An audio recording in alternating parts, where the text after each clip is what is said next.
जय हिंद दोस्तों, एक बार फिर से आपका मेरे इस YouTube चैनल में स्वागत है। अगर आप मेरे इस YouTube चैनल पे नए हैं तो चैनल को सब्सक्राइब करें और बेल आइकन को दबाना ना भूलें। जैसा कि आप सभी जानते हैं कि आज हमें बहुपद के बारे में जानना है, तो मैं आपकी जानकारी के लिए बता दूं, ये जो वीडियो है क्लास 9th और क्लास 10th दोनों क्लास के बच्चों के लिए है। इस वीडियो में हम लोग बहुपद के बारे में डिटेल्स में जानेंगे कि क्या होता है बहुपद, बहुपद की परिभाषा को जानेंगे, बहुपद कैसे बनता है, हर एक चीज को इजी से इजी वे में मैं आपको समझाने का कोशिश करूंगा। अगर आपको वीडियो अच्छा लगता है लाइक करें, कमेंट करें नेक्स्ट वीडियो के लिए। तो आइए हम वीडियो को शुरू करते हैं। जैसा कि आप सभी बोर्ड पे देख पा रहे होंगे, बोर्ड पे लिखा हुआ है बहुपद, तो मैं यहीं से आरंभ करता हूं। अगर बहुपद को मैं डिवाइड करूं तो आपको बहु प्लस पद मिलेगा। तो इसका मतलब क्या हुआ कि जिसके घर में बहुत सारी बहुएं हो उसे बहुपद कहते हैं? नहीं। या फिर जिसकी घर की बहुएं पढ़ी लिखी हो, क्या उसे बहुपद कहते हैं? नहीं। बहुपद का परिभाषा ही अलग होता है। उसके लिए हमको सबसे पहले अंक को जानना होगा, फिर संख्याओं को जानना होगा, फिर संख्याओं में चर और अचर को जानना होगा। तो आइए मैं आपको एक एक करके हर एक चीज बारीकी से समझाने का प्रयास करता हूं। सबसे पहले हम जानेंगे अंक के बारे में। क्या होते हैं अंक? सबसे पहले हम लोगों को अंक के बारे में जानना है कि क्या होता है अंक, कितने होते हैं अंक। देखिए, मैं आपकी जानकारी के लिए बता दूं, 0, 1, 2, 3, 4, 5, 6, 7, 8 और 9 ये सभी के सभी अंक हैं। इनकी कुल संख्या कितनी होती है तो काउंट करते हैं। 1, 2, 3, 4, 5, 6, 7, 8, 9 और 10। तो आपसे अगर पूछा जाए कि अंकों की कुल संख्या कितनी होती है तो 10 होता है। कितना होता है जी? 10 होता है। और अंक कौन कौन होते हैं तो 0 से लेकर 9 तक। अब इन्हीं अंकों से संख्या का निर्माण होता है। जैसा कि आप लोग जानते हैं कि हिंदी में हमारे पास अ से लेकर अ तक और क से लेकर ग तक वर्ण है, और इन्हीं वर्णों से मिलकर शब्द का निर्माण होता है। ध्यान से मेरी बातों को सुनिएगा। जैसे हिंदी में अ है, अ से लेकर अ तक वर्ण है और क से लेकर ग तक वर्ण है। तो अगर हमको किसी शब्द का निर्माण करना होता है, जैसे मान लीजिए हमको अमन लिखना है, अमन, तो मैंने क्या किया कि इसमें 3 वर्णों को मिलाया तो एक शब्द बना जिसका कोई अर्थ निकल रहा है। ठीक है। या फिर अगर इंग्लिश में हम बात करें, जैसे ABCD होता है, ABCD ए से लेकर जेड तक। अगर हम पार्टिकुलर किसी एक लेटर के बारे में बात करें कि ए क्या है तो वो एक लेटर है। अगर हम बी के बारे में बात करें कि बी क्या है तो वो भी एक लेटर है। उसी तरह अगर हम सी के बारे में बात करें कि सी क्या है तो वो भी एक लेटर है। लेकिन ए से लेकर जेड तक के सभी लेटर के बारे में बात करें कि वो क्या है तो वो अल्फाबेट है। क्या है? अल्फाबेट। वैसे ही हिंदी में भी हमारे पास वर्ण होते हैं, बहुत सारे वर्ण होते हैं, अ से लेकर अ तक और क से लेकर ग तक। इन वर्णों के मिलने से शब्द का निर्माण होता है। और जब हम, जैसे मान लीजिए कि हम लिख दिए कैट, CAT, मतलब इंग्लिश का 3 लेटर लिए और एक वर्ड बना दिए। क्या बना दिए? वर्ड। तो एक अर्थ निकलता है ना कि कैट मीन्स बिल्ली। वैसे ही अंकों को मिलाने से संख्या का निर्माण होता है। वैसे ही अंकों के मिलाने से संख्या का निर्माण होता है। 0 से लेकर 9 तक ये अंक है। क्या है? अंक। इसको हम संख्या भी बोल सकते हैं, लेकिन एक अंक वाली संख्या बोलेंगे। संख्या तो बोल सकते हैं लेकिन एक अंक वाली संख्या बोलेंगे। लेकिन हमें अगर 2 अंक या फिर 3 अंक या फिर 4 अंक वाली संख्या ज्ञात करना हो तो क्या करेंगे? इन्हीं अंकों से मिलाकर हम संख्या बनाएंगे। जैसे हमको 2 अंकों की कोई संख्या बनाना है तो एक 1 ले लेंगे और एक 3 ले लेंगे, ये 2 अंकों की संख्या बन गया। अगर हमको 3 अंकों की संख्या बनाना है तो एक 1 ले लिए, 3 ले लिए, 5 ले लिए। तो इन अंकों से मिलकर संख्या का निर्माण होता है। तो मुझे उम्मीद है कि आपको अंक समझ में आया होगा और संख्या समझ में आया होगा। संख्या में भी हमें बहुत तरह की संख्याओं के बारे में जानना है, तभी हमें बहुत अच्छे से समझ में आया। आइए अब हम संख्या के बारे में जानते हैं कि संख्या क्या होता है। तो मैंने आपको पहले ही बताया कि अंकों के मिलने से संख्या का निर्माण होता है। अगर आपको 2 अंकों की संख्या बनाना है तो किसी 2 अंक को मिला दीजिए। अगर आपको 3 अंकों की संख्या बनाना है तो 3 अंक ले लीजिए, और फिर वैसे करके बहुत सारी संख्याओं का निर्माण कर सकते हैं। लेकिन पार्टिकुलर इस चैप्टर के लिए, बहुपद के लिए, हमको कुछ संख्याओं के बारे में जानना है जिसका मैं नाम बोर्ड पे लिख रहा हूं और एक एक करके सबके बारे में बता रहा हूं। जैसे अगर मैं बात करूं प्राकृत संख्या की, प्राकृत संख्या किसे कहते हैं? जैसे इंग्लिश में नेचुरल नंबर बोला जाता है। प्राकृत संख्या किसे कहा जाता है? तो जीरो से सॉरी गिनती की संख्या को प्राकृत संख्या कहते हैं, जैसे 1 2 3 4 5 एटसेट्रा ऐसी अनंत तक। 1 से लेकर अनंत तक की संख्या को प्राकृत संख्या बोला जाता है। ठीक है, वैसे अगर हम बात करें कि पूर्ण संख्या किसे कहते हैं, पूर्ण संख्या किसे कहते हैं, तो जब हम गिनती की संख्या में अर्थात प्राकृत संख्या में जीरो को ऐड कर देते हैं तो वो पूर्ण संख्या बन जाता है। 1 2 3 4 5 6 ऐसे करके अनंत तक है। अगर इसी में हम जीरो को भी ऐड कर दें तो वो समूह जो पहले प्राकृत संख्या था अब वो पूर्ण संख्या बन जाता है। ठीक है, तो मुझे उम्मीद है कि आपको समझ में आया होगा कि प्राकृत संख्या किसे कहते हैं या फिर पूर्ण संख्या किसे कहते हैं। तो प्राकृत संख्या का परिभाषा हो जाता है कि 1 से लेकर अनंत तक की संख्या को प्राकृत संख्या कहते हैं या फिर गिनती की संख्या को प्राकृत संख्या कहते हैं। वैसे ही पूर्ण संख्या का परिभाषा हो जाता है कि गिनती की संख्या में जीरो को ऐड कर देने पर पूर्ण संख्या का निर्माण होता है। या फिर हम ऐसे भी कह सकते हैं कि जीरो से लेकर अनंत तक की संख्या को पूर्ण संख्या कहते हैं। वैसे अगर हम बात करें पूर्णांक संख्या के बारे में, पूर्णांक संख्या के बारे में, पूर्णांक संख्या क्या होता है, तो एक होता है कि कुछ संख्याएं ऋणात्मक होती है, जैसे -4 -3 -2 -1 0, और कुछ संख्या धनात्मक होती है, जैसे 1 2 3 4 5 ऐसे करके इधर भी अनंत तक और इधर भी अनंत तक। तो ऐसी संख्याओं को पूर्णांक संख्या बोला जाता है। इसका परिभाषा होता है कि ऋणात्मक, जीरो और धनात्मक संख्याओं के समूह को पूर्णांक संख्या कहते हैं। एक बार परिभाषा में आपको फिर से बताना चाहूंगा कि ऋणात्मक, जीरो और धनात्मक संख्याओं के समूह को पूर्णांक संख्या बोला जाता है। इसके अलावा भी मुझे कुछ संख्याओं के बारे में जानना है, जैसे डेसिमल नंबर, दशमलव संख्या के बारे में। दशमलव संख्या क्या होता है, जैसे मान लीजिए कि हम लिख दिए 3.5, ये एक दशमलव संख्या है। 4.02 ये एक दशमलव संख्या है। 2.56 ये एक दशमलव संख्या है। और इसी दशमलव संख्या को हम फ्रैक्शन में भी बदल सकते हैं, भिन्न में बदल सकते हैं, तो एक भिन्न संख्या भी होता है। तो इस डेसिमल नंबर को हम भिन्न संख्या में भी बदल सकते हैं, जैसे 3.5 को बदलना है तो हम लिख सकते हैं 35/10, ये एक भिन्न संख्या हो गया और एक दशमलव संख्या हो गया। इतनी संख्याओं के बारे में जानना था हम लोगों को, और कुछ संख्याओं के बारे में जानना है जो कि हमारे बहुपद के लिए बहुत ही इंपॉर्टेंट है। बहुपद के लिए हमें जिस संख्या के बारे में जानना था वो संख्या अब मैं बोर्ड पे लिख रहा हूं, उसको आप ध्यान से देखेंगे, सुनेंगे और समझेंगे। संख्या में हम लोग को विशेष करके दो संख्या के बारे में जानना था।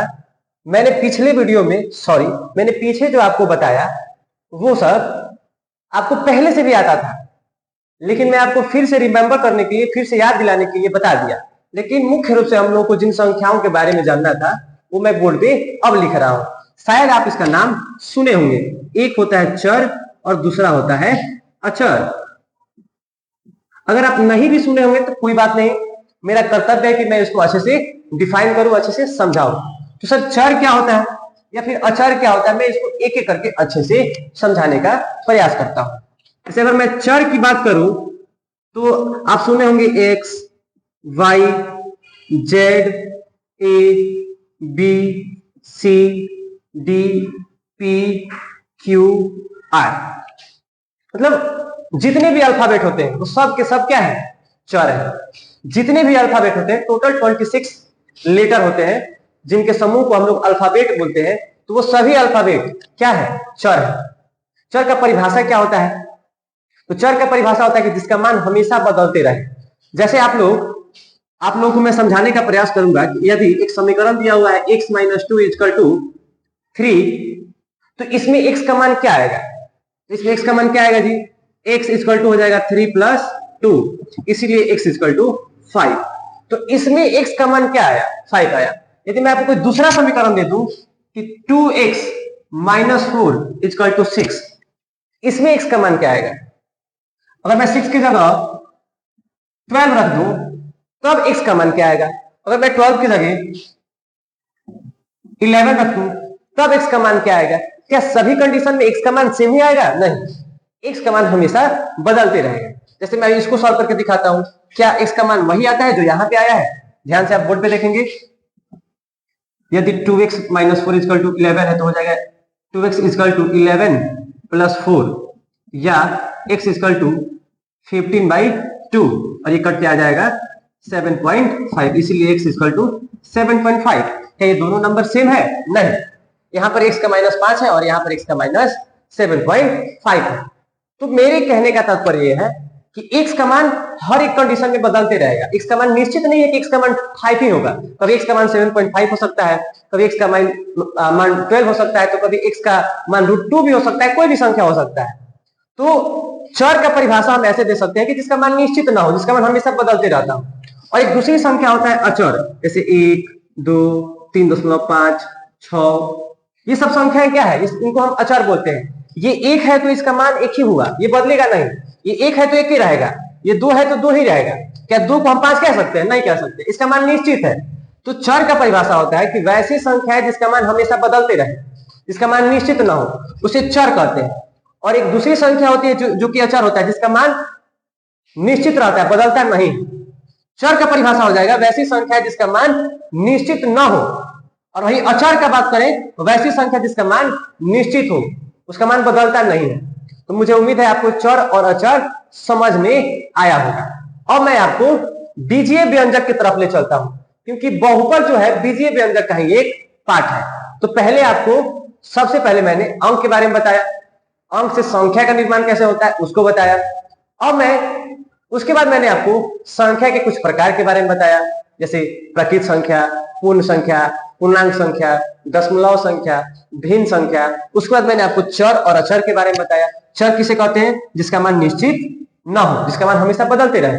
या फिर अचर किसे कहते हैं? जिसका मान निश्चित हो, जैसे ये 2 है तो 2 ही रहेगा, 1 है तो 1 ही रहेगा, तो इसका मान निश्चित है, परंतु इन सब का मान निश्चित नहीं है। चर कितने होते हैं जी? 26, सभी अल्फाबेट। और अचर कितने होते हैं? इसका मान निश्चित नहीं है, अनंत है अचर, लेकिन चर कितने हैं? 26 ही है। अब मैं आपको बीजीय व्यंजक के बारे में बताने वाला हूं कि बीजीय व्यंजक क्या होता है। आइए अब हम जानते हैं कि क्या होता है बीजीय व्यंजक। तो जैसा कि आपको बोर्ड पे दिख रहा होगा, संख्याओं के बारे में मैंने आपको बता दिया है। प्रकृत संख्या क्या होता है, पूर्ण संख्या क्या होता है, दशमलव संख्या क्या होता है, पूर्णांक संख्या क्या होता है, भिन्न संख्या क्या होता है, इसके बारे में मैंने आपको पहले ही बता दिया है। संख्याओं, चरों के भी बारे में मैंने आपको बता दिया है क्या होता है चर, XYZ जितने भी अल्फाबेट है। और गणितीय संक्रियाओं, इसको पहले हम समझते हैं। जैसे संख्या में कोई भी संख्या आ जाएगा, 1, 2, 3.5, 1/2, ये सब संख्या है। चर में आ जाएगा आपका X, Y, Z। और गणितीय संक्रियाओं मीन्स क्या? गणितीय में 4 ही संक्रिया होता है। एक होता है जोड़, दूसरा होता है घटाव, तीसरा होता है गुणा और चौथा होता है भाग। तो गणितीय संक्रियाओं से मेरा तात्पर्य यही है, जोड़, घटाव, गुणा और भाग। अब इससे बीजीय व्यंजक कैसे बनता है, बीजीय व्यंजक की परिभाषा क्या होता है, मैं आपको इसी के थ्रू समझाने का प्रयास करता हूं। तो बीजीय व्यंजक का परिभाषा होता है कि चर और अचर के गणितीय संबंध को, ध्यान से परिभाषा को सुनिएगा, चर और अचर के गणितीय संबंध को बीजीय व्यंजक कहते हैं। चर और अचर के गणितीय संबंध को बीजीय व्यंजक कहते हैं। जैसे अगर हम एक चर ले ले x और एक अचर ले ले 5 और इसके बीच कोई गणितीय संबंध लगा दे, गणितीय संक्रिया लगा दे, जैसे या तो हम जोड़ का लगा दे, या फिर घटाव का लगा दे, या फिर गुणा का लगा दे, या फिर भाग का लगा दे, किसी भी संक्रिया लगा दे, जैसे x + 5, x एक चर है, 5 एक अचर है, और इसके बीच मैंने जोड़ का संक्रिया लगा दिया, तो ये जो बन के आया x + 5, ये क्या है? ये बीजीय व्यंजक है। क्या है? बीजीय व्यंजक है। तो बीजीय व्यंजक का परिभाषा होता है कि चर और अचर के बीच गणितीय संबंध को बीजीय व्यंजक कहते हैं। जैसे एक दूसरा भी हो सकता है 2x, जैसे यहां पर x और 2 के बीच गुणा का संबंध है, इसमें आप चाहे तो -6 भी कर सकते हैं। यहां 2 संबंध हो गया, यहां आपको 2 अचर देखने को मिलेंगे, एक 2 और एक 6। यहां पर आपको 2 अचर देखने को मिलेंगे, एक 2 और एक 6। 2 जो है चर से गुना से जुड़ा हुआ है, गुना के रूप में जुड़ा हुआ है, वही 6 जो है एक से माइनस के रूप में जुड़ा हुआ है। तो ये जो बन के आया 2x - 6, ये क्या है? ये बीजीय व्यंजक है। और बीजीय व्यंजक का परिभाषा भी यही होता है कि चर और अचर के बीच गणितीय संबंध को, गणितीय संक्रियाओं को बीजीय व्यंजक कहते हैं। अब मैं बोर्ड पे बहुत सारे बीजीय व्यंजक को लिखूंगा और फिर उसमें से मैं आपको बताऊंगा कि कौन बहुपद है और कौन बहुपद नहीं है। बहुपद कब होता है, कब नहीं होता है, वहीं से आपको परिभाषा बहुत अच्छे से याद हो जाएगा। फिर आपको समझ में आने लगेगा कि ओ, अब देख के ही बता दीजिएगा कि हाँ ये बहुपद है या नहीं है। मैंने इतना चीजें आपको बताया, क्यों बताया? क्योंकि बहुपद का परिभाषा तभी आपको समझ में आएगा। ऐसा नहीं है कि मैंने आपको लिखवा दिया, नोट्स दे दिया, लो पढ़ लो और समझ लो, रट्टा मरवा दिया, फिर उससे आपको बहुपद समझ में नहीं आएगा। बहुपद को समझने के लिए इन सभी संख्याओं के बारे में जानना बहुत जरूरी था। अब मैं बोर्ड पे 10 बीजीय व्यंजक को लिखूंगा और फिर मैं उसमें बताऊंगा कि कौन बीजीय व्यंजक होता है, कौन बहुपद होता है और कौन समीकरण होता है। 3 चीज होता है, एक होता है बीजीय व्यंजक, एक होता है बहुपद और एक होता है समीकरण। तो कौन समीकरण होता है, कौन बहुपद होता है और कौन बीजीय व्यंजक होता है, मैं आपकी जानकारी के लिए बता दूं कि बीजीय व्यंजक से ही बहुपद का निर्माण होता है और बीजीय व्यंजक से ही समीकरण का निर्माण होता है। लेकिन दोनों में डिफरेंस है और बीजीय व्यंजक में भी डिफरेंस है। सब कुछ एक एक करके मैं आपको समझाता हूं, ध्यान दीजिएगा। तो अब आपको बोर्ड पे ये 10 बीजीय व्यंजक दिख रहे हैं, ये सभी के सभी बीजीय व्यंजक है। मैंने आपको बीजीय व्यंजक का परिभाषा क्या बताया? चर और अचर के बीच गणितीय संबंध को, गणितीय संक्रिया को बीजीय व्यंजक कहते हैं। जैसे x + 5 ये चर है और ये अचर है, इसके बीच जोड़ का संबंध है तो ये बीजीय व्यंजक हुआ। यहां भी ये बीजीय व्यंजक हुआ। ये सारी के सारी, ये सभी के सभी बीजीय व्यंजक है। और मैंने आपको बताया था कि बीजीय व्यंजक में से ही बहुपद निकल के आते हैं और बीजीय व्यंजक में से ही समीकरण निकल के आते हैं। बहुपद क्या होता है, समीकरण क्या होता है, मैं आपको पहले परिभाषा के थ्रू बताना चाहूंगा। बहुपद का परिभाषा होता है वैसा बीजीय व्यंजक जिसमें चर का घात कोई पूर्ण संख्या होता है। ध्यान से सुनिएगा, वैसा बीजीय व्यंजक जिसमें चर का घात कोई पूर्ण संख्या होता है उसे बहुपद कहते हैं। अब आइए परिभाषा को इन बीजीय व्यंजक पे हम अप्लाई करते हैं और देखते हैं कि कौन इसमें से बहुपद है और कौन नहीं है। जैसे अगर हम यहाँ पे देखें तो x + 5 में चर कौन है, तो सर चर x है। x का पावर क्या है, तो x का पावर कुछ नहीं है तो यहाँ पे 1 छिपा रहता है। अगर x का पावर कुछ भी नहीं है तो वहां 1 छिपा रहता है। तो मैं आपसे क्वेश्चन करता हूं कि x का पावर जब 1 है तो 1 क्या पूर्ण संख्या है, तो आप बोलेंगे हाँ सर है। तो जब x का पावर एक पूर्ण संख्या है तो ये बहुपद होगा, तो ये बहुपद होगा। यहां पे देखिए, क्या ये बीजीय व्यंजक है? बीजीय व्यंजक तो सारा है।